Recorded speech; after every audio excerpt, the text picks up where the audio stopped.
Assalamualaikum warahmatullahi wabarakatuh, teman-teman mahasiswa. Pada kesempatan kali ini, teman-teman akan mempelajari terkait dengan penulisan kalimat efektif.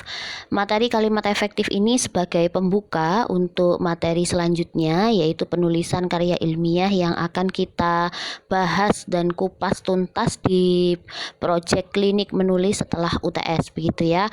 Nah, oleh karena itu, setelah UTS nanti kita akan agak sedikit maraton dalam pelaksanaan perkuliahan dengan menggunakan Zoom meeting, begitu ya.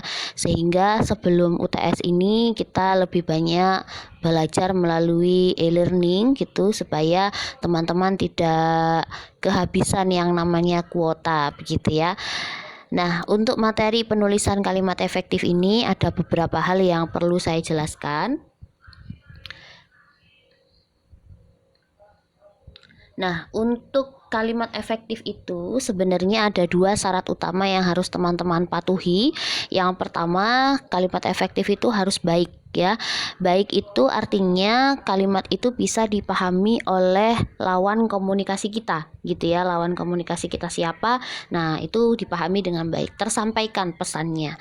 Nah, untuk bahasa yang benar itu bahasa yang sesuai dengan kaidah bahasa Indonesia. Sebenarnya keduanya saling mendukung ya. Ketika kaidahnya itu tidak tepat, bahasanya itu tidak benar, maka pemahaman bahasa itu menjadi tidak tersampaikan, begitu ya. Jadi bahasa baik dan benar ini adalah kombinasi.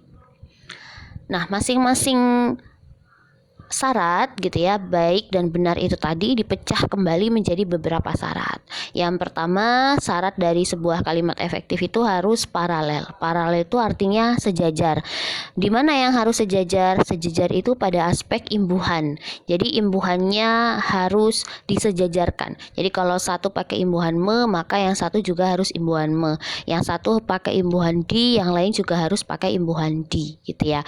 Nah, di sini ada contoh kalimat, harga minyak dibekukan atau kenaikan secara luas. Nah, ini ada yang tidak sejajar nih antara dibekukan sama kenaikan. Yang satu pakai imbuhan dikan, yang satu pakai imbuhan kekan, ya. Nah, di sini kita harus menyejajarkan. Jadi yang kenaikan kita ubah menjadi dinaikkan. Jadi bunyi kalimatnya, harga minyak dibekukan atau dinaikkan secara luas, begitu ya. Nah, ini ada dua soal gitu ya. Jadi teman-teman yang sudah menyimak video ini pasti bisa mengumpulkan semacam pengerjaan soalnya gitu ya secara mandiri. Nah, ini nanti ada 12 soal perbaikan kalimat efektif gitu ya. Ini adalah kalimat tidak efektif yang harus teman-teman perbaiki. Nah, nanti silakan bisa dikumpulkan di Microsoft Word ya, diketik gitu, kemudian di PDF-kan ya, kemudian dikirim ke e-learning gitu ya. Jadi nanti saya buka untuk pengumpulan tugasnya di e-learning, jadi nanti ada linknya di sana, teman-teman bisa mengumpulkan ke sana. Ini nomor 1 dan nomor 2, silakan bisa diperbaiki kalimat efektifnya dari segi kesejajaran ya. Selanjutnya, yang paling pokok dari sebuah kalimat efektif itu adalah kesatuan dan kepaduan. Dalam artian, dalam satu kalimat itu harus mengandung dua unsur kalimat. Yang pertama mengandung subjek, yang kedua mengandung predikat. Jadi dua unsur ini harus ada dalam sebuah kalimat. Kalau tidak ada nggak boleh, ya justru nggak boleh. Nah, di sini ada contoh kalimat ya, yang satu menggunakan pada hari Minggu kuturut ayah ke kota, sama pada penelitian ini menghasilkan temuan baru. Nah, ini dua-duanya sama-sama diawali dengan kata pada, teman-teman ya. Tapi satu di antara dua kalimat ini ada yang efektif dan ada yang tidak efektif gitu ya. Nah, yang efektif itu yang nomor 1, pada hari Minggu kuturut ayah ke kota. Karena di situ pada hari Minggu berfungsi sebagai keterangan, tetapi kuturutnya itu sudah lengkap ya. Kunya sebagai subjek, turutnya sebagai predikat gitu ya. Turutnya sebagai predikat. Kemudian yang nomor 2 itu tidak efektif karena pada penelitian ini itu berfungsi sebagai keterangan gitu ya, berfungsi sebagai keterangan. Nah, menghasilkan itu berfungsi sebagai predikatnya, gitu ya, berfungsi sebagai predikatnya. Jadi di sini kehilangan subjek. Oleh karena itu, kita hilangkan kata pada sehingga subjeknya menjadi ada, gitu ya. Nah, biasanya untuk yang kehilangan subjek itu biasanya dia selalu terganggu dengan kata-kata yang terletak di awal sebuah kalimat. Nah, ini ada kata-kata yang cenderung mengganggu keberadaan subjek, ada di, ke, dari, dalam, pada, berdasarkan, melalui, bagi, kepada, yang, dengan. Nah, ini secara keseluruhan dia mengganggu. Jadi kalau ada kata-kata ini di awal cenderung menghilangkan subjek ya, tapi dicek dulu. Jadi jangan divonis tapi dicek dulu. Kemudian lengkap subjek dan predikatnya ya. Nah, ini tidak boleh subjek ganda. Nah, di sini soal itu subjek yang pertama, saya subjek yang kedua. Kurang jelas predikat. Nah, ini tidak boleh ya. Jadi tidak boleh subjek ganda.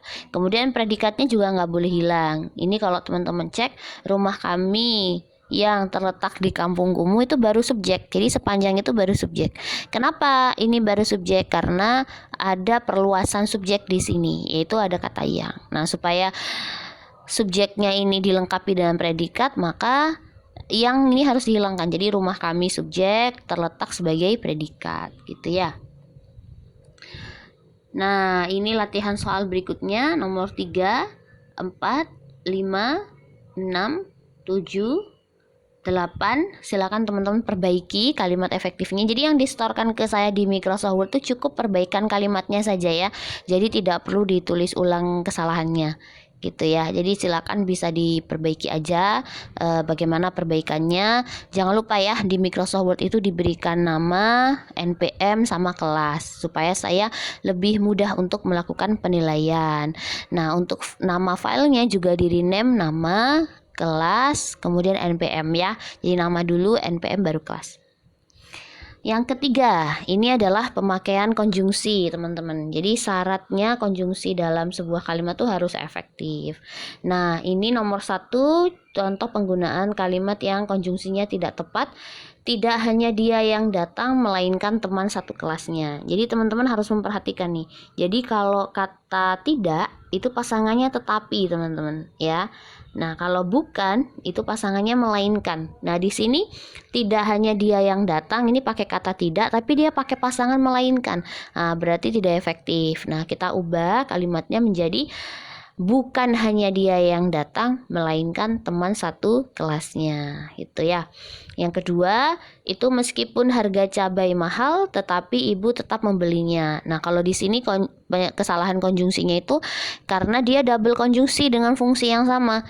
Ada kata meskipun, ada tetapi. Dua-duanya sama-sama menyatakan hubungan pertentangan. Nah, itu nggak boleh ya. Jadi harus kita pilih satu, kita gunakan satu. Nah, yang pas kita pakai meskipun. Jadi kita hilangkan kata tetapi. Meskipun harga cabai mahal, ibu tetap membelinya, gitu ya.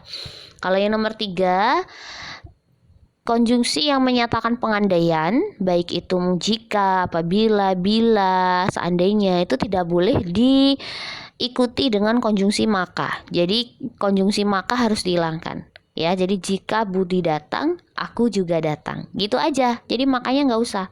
Gitu. Nomor 4, dia sedih disebabkan karena banjir melanda. Nah, ini ada 2, satu sebagai predikat tapi sebab akibat ya, disebabkan, tapi juga ada konjungsi karena. Nah, ini juga belum tepat ya. Nah, kita pilih nih, kira-kira kalimat ini sudah ada predikatnya belum? Kalau sudah ada, maka kita pakai konjungsi. Kalau belum ada, maka kita pakai disebabkan. Di situ dia sebagai subjek, sedih sebagai predikat, terus ada disebabkan. Nah, berarti kita hilangkan disebabkan, kita pilih karena, gitu ya teman-teman.